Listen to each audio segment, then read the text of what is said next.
আজকাল খেয়াল করতেছি চারপাশে মশার উপদ্রব খুবই বেড়ে গিয়েছে। তো মশা নিধনের জন্য এক একজন এক পদ্ধতি ব্যবহার করে। কেউ কয়েল ব্যবহার করে, মশার ক্রিম ব্যবহার করে, কেউ লিকুইড ভ্যাপোরাইজার ব্যবহার করে, আবার অনেকেই ঘরোয়া পদ্ধতি ব্যবহার করে মশা তাড়ানোর কাজ করে। তো আজকে আমরা এগুলোর মধ্যে থেকে র্যান্ডমলি কয়েকটা পদ্ধতি বেছে নেব এবং দেখব এগুলোর মধ্যে থেকে সবচেয়ে বেশি কার্যকরী কোনটা। মশা নিধনের জন্য আজকে আমরা যে কয়েকটা পদ্ধতি ব্যবহার করব। প্রথমে এরকম একটা অ্যারোসেল স্প্রে নিয়েছি, এরপর একটা ওডোমাস ক্রিম নিয়েছি যেটা আমি আমার হাতে বা পায়ের ত্বকে মাখি, এরপর একটা লিকুইড ভ্যাপোরাইজার যেটা গুড নাইটের, দেন একটা চাইনিজ বায়োমা কয়েল, এটা সচরাচর ধোয়াবিহীন হয়। ঘরোয়া পদ্ধতি ট্রাই করার জন্য এরকম একটা লেবু নিয়েছি আর সঙ্গে লবঙ্গ মিশিয়ে এটাও ট্রাই করে দেখব এটা কতটা কার্যকরী।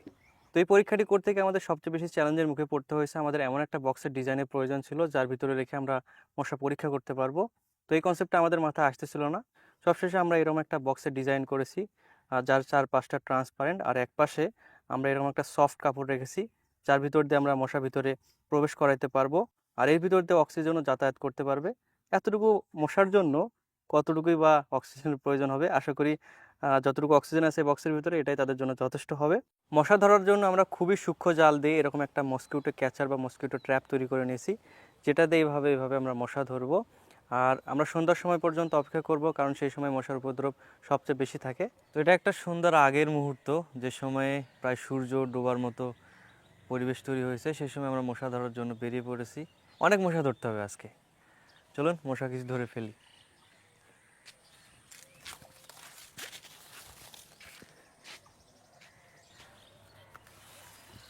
ও, এখানে তো গাছ ভর্তি মশা, ডাবের গাছে এত মশা থাকে। তো দেখতে পাচ্ছেন এর ভিতরে কি পরিমাণ মশা। যথেষ্ট পরিমাণ মশা ধরে নিয়েছি, এবার টেস্ট করার পালা।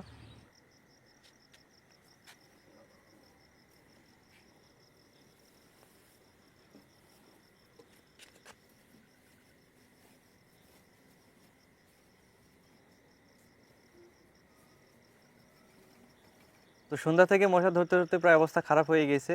ফাইনালি এই বক্সের ভিতরে যথেষ্ট পরিমাণ মশা প্রবেশ করে নিয়েছি। তো প্রথমে আমরা এই ওডোমাস ক্রিমটা টেস্ট করব, এটাকে আমার হাতে মাখিয়ে নেব। তার আগে আমি এমনি থেকে এই বক্সের ভিতরে হাত রেখে দেখব যে মশা কেমন কামড় দেয়।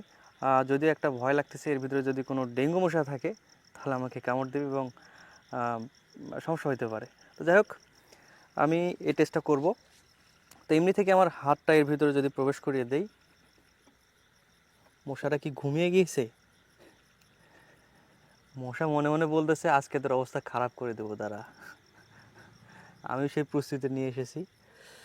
প্রথমে হাতটা এর ভিতরে রাখি, কোনো মশা আমাকে কামড় দেয় কি না। কই মশা,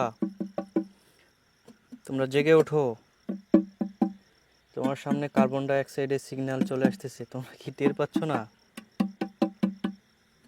এই তো একটা মশা এখানে আমার হাতে কামড় দিয়েছে।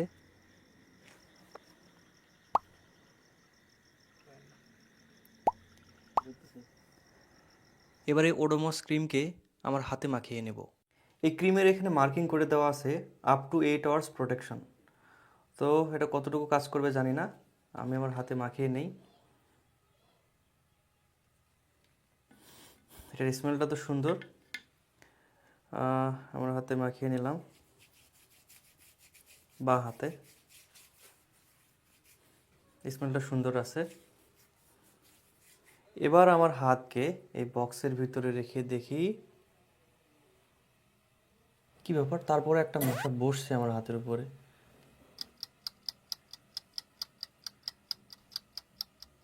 এই ওডোমস লোশনে মেইন উপাদান হিসেবে থাকে এনএন ডাইথাইল বেঞ্জামাইড। এটি মূলত মানুষের শরীর থেকে বের হওয়া কার্বন ডাইঅক্সাইডের সিগন্যালের সংকেতকে বিভ্রান্ত করে, ফলে মশা আমাদেরকে চিনতে পারে না বা কামড়ানোর আগ্রহ হারায়।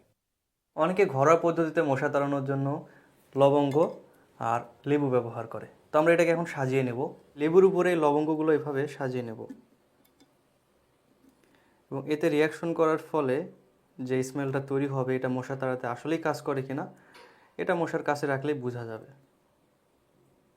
তো আমাদের লবঙ্গ সহ লেবু রেডি। এবার এটাকে এর ভিতরে রাখবো, তবে তার আগে দেখি মশাগুলো স্থির আছে কিনা। তো দেখতে পাচ্ছি ভিতরের মশাগুলো অনেকটা স্থির হয়ে গিয়েছে। এবার এর ভিতরে লেবুগুলো রেখে দিই এবং এভাবে আমরা 10 মিনিট অপেক্ষা করব, যে এতে করে মশাদের কোনো আলাদা প্রতিক্রিয়া আসে কিনা এটাই দেখার বিষয়। ওকে, তাহলে এবার টাইমার চালু করে দেই। প্রায় 4 মিনিট 50 সেকেন্ডে দেখতে পাচ্ছি মশাগুলো নড়াচড়া শুরু করে দিয়েছে। আবার এখানে কিছু মশা নিচে অলরেডি পড়ে গিয়েছে, এগুলো সম্ভবত অজ্ঞান হয়ে যাওয়ার মতো হয়ে গিয়েছে, দুর্বল হয়ে গিয়েছে। এরা কি লবঙ্গ আর লেবুর ঘ্রাণটা এনজয় করতেছে, নাকি এদের জন্য সমস্যা সৃষ্টি হচ্ছে? মশা ছটফট করতেছে, কিন্তু খুব একটা তো মনে হচ্ছে প্রতিক্রিয়া হচ্ছে না মশাদের সাথে। তো 10 মিনিট হয়ে গিয়েছে, তারপর আমরা দেখতে পাচ্ছি, যদি ভালো করে আপনাদের দেখাই, এখানে শুধুমাত্র দু একটা মশাই সেরকম দুর্বল হয়ে পড়ে আছে, বাকি কোনো মশারই সেরকম প্রতিক্রিয়া হয় নাই। আমি একটু নাড়াচাড়া করলাম তো এই কারণে এগুলো নড়াচড়া করতেছে। তো আজকের এই পরীক্ষার আলোকে বলতে পারি, লেবু আর লবঙ্গ মশার উপরে সামান্য প্রতিক্রিয়া তৈরি করলেও মশা তাড়াতে খুব একটা কার্যকর পদ্ধতি না, কারণ এখনও ভিতরে লেবু আর লবঙ্গ আছে। তারপরেও মশার উপরে সেরকম প্রতিক্রিয়া হয়নি, শুধু একটু নাড়াচাড়া করতেছে। একটা দুটা মশা দুর্বল হয়ে পড়ে গিয়েছে, তাছাড়া তেমন কোনো প্রভাব তৈরি হয়নি মশার উপরে। এবার আমরা ব্যবহার করবো এই চাইনিজ কয়েলটা, এটাও সেমভাবে 10 মিনিটের মতো রেখে দেখবো, দেখি মশার উপরে এই কয়েলটা কেমন প্রভাব তৈরি করে।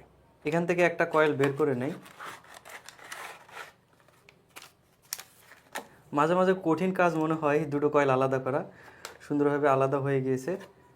স্ট্যান্ডে বসিয়ে দেই, কয়েলটাকে এবার জ্বালিয়ে নেই।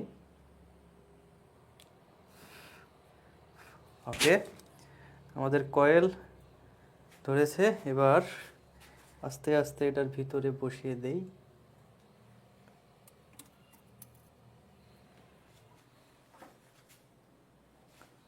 এই মশার কয়েলে মেইন ইনগ্রেডিয়েন্ট হিসেবে আছে ডি ট্রান্সএলিথ্রিন। এটা মূলত মশার স্নায়ুর সোডিয়াম চ্যানেল খোলা অবস্থায় আটকে দেয়। এতে করে খিঁচুনি হয়, অচল হয়ে যায় মশা এবং সবশেষে মারা যায়। প্রায় 6 মিনিট সময় অতিবাহিত হওয়ার পর দেখতে পাচ্ছি অধিকাংশ মশাই নিচে দুর্বল হয়ে পড়ে গিয়েছে। কয়েকটা মশা এখনো সার্ভাইভ করতেছে, তার মানে এগুলো শক্তিশালী কিছু মশা। এরকম কয়েকটা মশা হবে, 1 2 3 4 5টা মশার মতো, আর অধিকাংশ মশাই সার্ভাইভ করতে পারেনি। এই কয়েলগুলোকে ধোঁয়াবিহীন বলা হলেও বক্সের ভিতরে দেখুন 10 মিনিটে ভালোই ধোঁয়া তৈরি হয়েছে। তো প্রায় 10 মিনিট পর দেখতে পাচ্ছি এই বক্সের ভিতরে কোনো মশাই জীবিত নেই। চিন্তা করুন, এই বক্সের ভিতরে মশার পরিবর্তে যদি আমি থাকতাম, আমি এতক্ষণে ফিনিশ হয়ে যেতাম। তো একটা বিষয় আমাদের খেয়াল রাখা উচিত, যে কয়েল একটা মশার ক্ষতি করতে পারে সে কয়েল কিন্তু আমাদের ক্ষতি করতে পারে। সে বিষয়টা আমাদের সতর্ক থাকা উচিত। এখন আমরা লিকুইড ভ্যাপোরাইজারটা টেস্ট করে দেখবো যে মশা নিধনের এটা কতটা কাজ করে। এর ভিতরে মূলত এক ধরনের লিকুইড আছে, যে লিকুইডটাই মশা মারতে কাজ করে। আর এর ভিতরে এমন একটা সিস্টেম ডিজাইন করা আছে, যখন আমরা এটাতে বিদ্যুৎ সংযোগ দেবো তখন ভিতরে একটা কয়েল আছে যেটা গরম হয়। এই কয়েলটা গরম হওয়ার কারণে উপরের অংশটা গরম হয়, তখন ভিতরে লিকুইডটা ভ্যাপোরাইজ বা বাষ্পীভূত হয়ে পুরো রুমে ছড়িয়ে যায়। তো এখন এটাকে টেস্ট করার পালা, এটাতে বিদ্যুৎ সংযোগ দেব এবং এর ভিতরে আমরা এভাবে সেট করে নেব। এটাকে অ্যাক্টিভ করে দিলাম, বিদ্যুৎ সংযোগ দিয়ে এবার। তো আমরা ভিতরে লিকুইড ভ্যাপোরাইজারটা অন করে দিয়েছি। এখন পর্যন্ত মশার সেরকম প্রতিক্রিয়া দেখতে পাচ্ছি না। এই লিকুইড ভ্যাপোরাইজারের মেইন উপাদান হিসেবে এখানে থাকে মেটাফ্লোথ্রিন। এটা বাতাসে ছড়িয়ে পড়েই মশার স্নায়ু বিকল করে দেয়। এতে অনেক সময় মশা কাছে আসার আগে দুর্বল হয়। তো প্রায় 3 মিনিটের মতো হয়ে গিয়েছে, এর মধ্যেই ভ্যাপোরাইজারের ভিতর থেকে লিকুইডগুলো বেরিয়ে আসতে শুরু করেছে বাষ্পীভূত হওয়ার কারণে। এই কাপড়ের এখান থেকে আমি হালকা স্মেল পাচ্ছি একটা। হ্যাঁ, মেশিন কাজ করতেছে। আর ভিতরে অনেকগুলো মশাই প্রায় নিচে পড়ে গিয়েছে। এটাকে আমরা সরিয়ে নিব আর 10 মিনিট গ্যাপ দিয়ে দেখবো যে মশাগুলো নিচে পড়ে গিয়েছে এই মশাগুলো আবার জীবিত হয় কিনা। তো প্রায় 10 মিনিট পর দেখতে পাচ্ছি এখানে কোনো মশাই জীবিত নেই বললেই চলে। তো এই পরীক্ষা থেকে বলতে পারি এই লিকুইড ভ্যাপোরাইজারটা কোনো স্ক্যাম না, এটাও কাজ করে। সো ফাইনালি এবার আমরা দেখবো এই অ্যারোসল স্প্রেটা মশার উপর কেমন প্রভাব তৈরি করে। তো ভিতরে একটা আমরা ক্যামেরা সেট করে দিলাম। এবার এটার ভিতরে স্প্রে করে দেই, কোনা বরাবর স্প্রে করব। মশা উঠতেছে। ওকে, ঠিক আছে, 1 2 3। সেই সাথে টাইমারটা অন করে দিলাম। এই ধরনের অ্যারোসল স্প্রের মেইন উপাদান মূলত দুটো থাকে, একটা হচ্ছে প্রালেথ্রিন আর একটা ডিফেনোথ্রিন। প্রালেথ্রিন মূলত স্নায়ুতন্ত্রের অতিরিক্ত উত্তেজনা সৃষ্টি করে, এতে মশা দিশাহারা হয়ে আর উঠতে পারে না। আর ডিফেনোথ্রিন এটা মশার স্নায়ু সংকেত পুরোপুরি ব্লক করে, ধীরে ধীরে কিন্তু মশার নিশ্চিত মৃত্যু ঘটায়। তো প্রায় 50 সেকেন্ড সময় দেখতেছি অধিকাংশ মশা প্রায় শেষ, এগুলো নিচে পড়ে গিয়েছে। আপনাদের একটা ইন্টারেস্টিং বিষয় দেখাই, আমি যেখানে স্প্রে করছি কিছু মশা এখানেই ছিল। তো স্প্রেটা মশার গায়ে লাগার কারণে যেখানে স্প্রে করছি ঠিক সেখানেই মশাগুলো মারা গিয়েছে। এইখানে কিছু মশা আটকে গিয়েছে ঠিক সেমভাবে। ওকে, টাইমার এবার অফ করে দেই, কারণ প্রায় সবগুলো মশাই মারা গিয়েছে। মারা যাওয়ার কারণে এগুলো নিচে এইভাবে দুর্বল হয়ে পড়ে গিয়েছে। তো মশা নিধনের জন্য এতক্ষণ পর্যন্ত যতগুলো পদ্ধতি দেখিয়েছি সবচেয়ে কার্যকরী পদ্ধতি আমার কাছে মনে হয়েছে এই অ্যারোসল স্প্রেটা। কারণ এখানে সঙ্গে সঙ্গে কাজ করে। কোনো ইনসেক্ট বা মশার উপর যদি স্প্রে করে দেই তাহলে সেটা সঙ্গে সঙ্গে মারা যায়। আবার 10 মিনিট সময় নিয়েছিলাম, 10 মিনিটের মধ্যে 4 মিনিট সময় মশাগুলো শেষ হয়ে গিয়েছে। সতর্কতার বিষয় হচ্ছে স্প্রেটা যেহেতু মশাকে মেরে ফেলতে পারে, যে কারণে আমাদেরও ক্ষতি করতে পারে। তো যখন আমরা স্প্রে করব তখন কিছু সময়ের জন্য হলে আমাদের রুম থেকে বেরিয়ে যেতে হবে।